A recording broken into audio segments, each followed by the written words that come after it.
So I want to say that I told you guys about the national championship game. I told you guys not to waste your time. Don't watch it. You know, don't waste your time. Don't watch it. TCU's trash. Ohio State trash. Michigan trash. UGA, yeah, they're tough, right? But before we start talking dynasty, let's just calm down for a second, all right? Let's just calm down. Understand that last year in the national championship game, first of all, in the SEC championship game, they got throttled by Alabama without one of their top receivers, Mechie.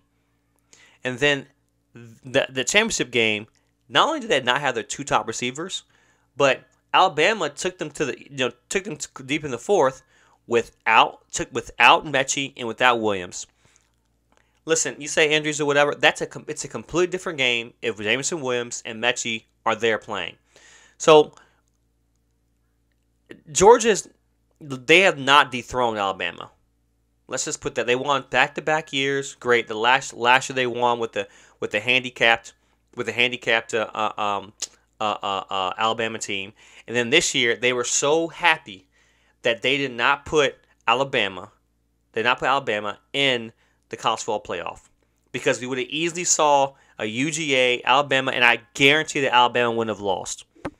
The college football team got it wrong. When is the eighth round? The new college football. I need to look that up. College football playoff. I think it starts next year. Format start. So 2024, we played the quarterfinals between Fiesta Bowl. Start. So not this year, but next year. So we're going still with the top four next year. I think that I told you the levity of, hey, a one win team in another conference is not worth a 2-win team, and we hyped up. Oh, Max, like when it comes to football, you can't just love these storylines. It's not about a storyline. You can't fall in love with the storylines to the point where you're out of touch with reality. You can't do it.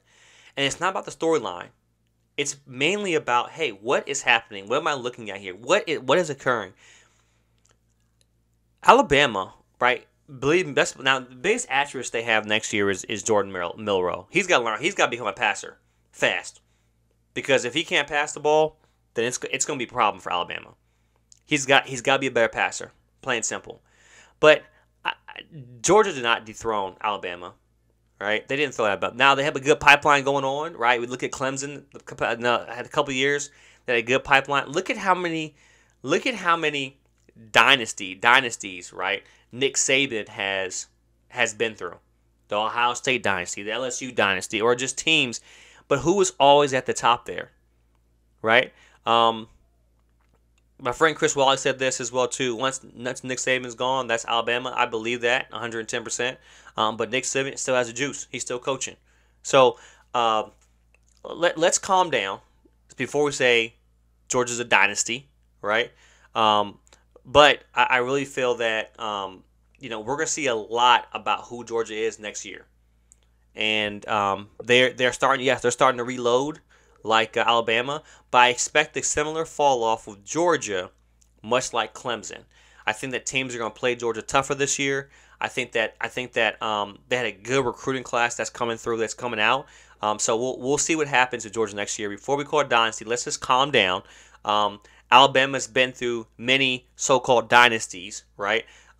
Before we say Alabama's dethroned, we want to say that so quick because we hate Alabama, but let's just calm down. All right, let's be realistic here. So we'll see though.